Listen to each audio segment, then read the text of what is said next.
time now for sports with Katavan Gordjestani. We're going to start with football, aren't we, Katavan? With players from around the world having joined their national teams for the upcoming World Cup qualifiers, with Brazil are getting ready to face their arch-rival Argentina.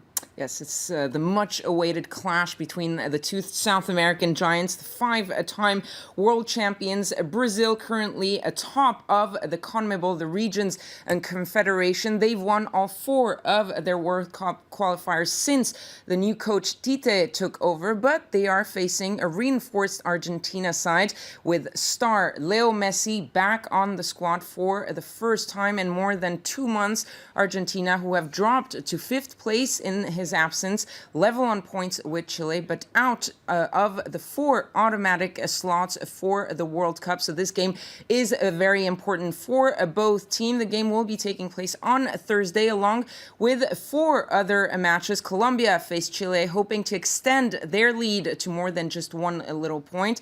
Second-placed Uruguay take on 3rd-placed Ecuador. Paraguay need a win against Peru to get back in contention for a World Cup spot, while Bolivia travel to Venezuela in a very difficult situation. Bolivia have been docked 4 points by FIFA for fielding an ineligible player in their last 2 games. 33-year-old defender Nelson Cabrera, who had previously represented Paraguay. Bolivia are now second to last in the South America region, just ahead of their opponents.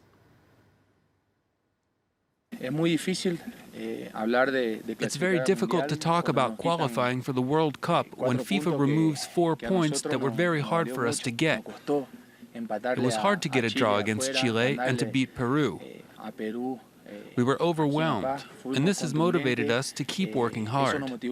I think the players need to dedicate themselves to do the work on the field, and our football authorities need to do the job that is expected of them. Switching pace now with some NBA action. The Hornets are having a great start this season, the best in franchise history.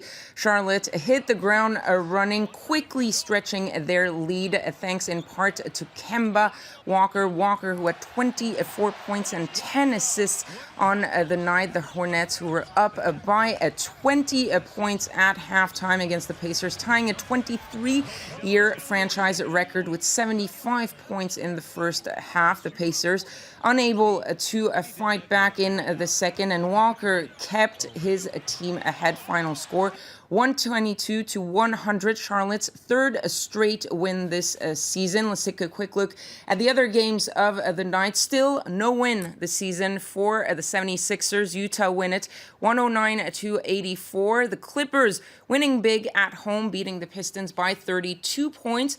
32 also for the Bulls against the Magic. But the story of the night came from the Golden State Warriors. Not only that the Warriors win, but Steph Curry shut down critics by scoring 46 points and an astonishing 13 three-pointers in a single game, an all-time record in NBA history.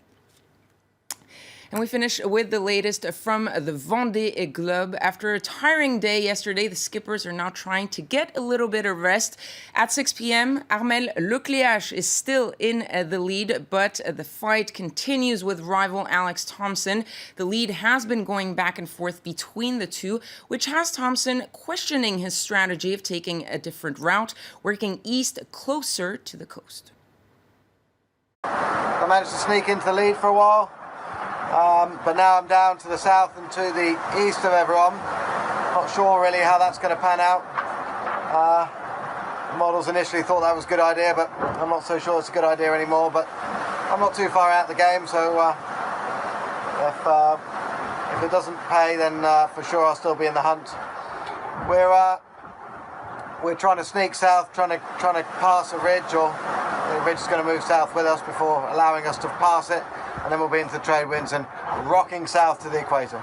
All good on board, not too much sleep yet, but working on that. Now, the lighter air near the coast of Portugal may have allowed some of the top skippers to catch a few naps today, but now they're looking to escape that zone and gain some speed. And a final word on Didac Costa, who had to return to the Sables d'Olonne for a technical repair on Sunday. Well, he's nearly ready to get back on the water. He's now just waiting for a weather window to get back into the race. Thanks for that. That's Katavan Gorjestani with the day's sports news.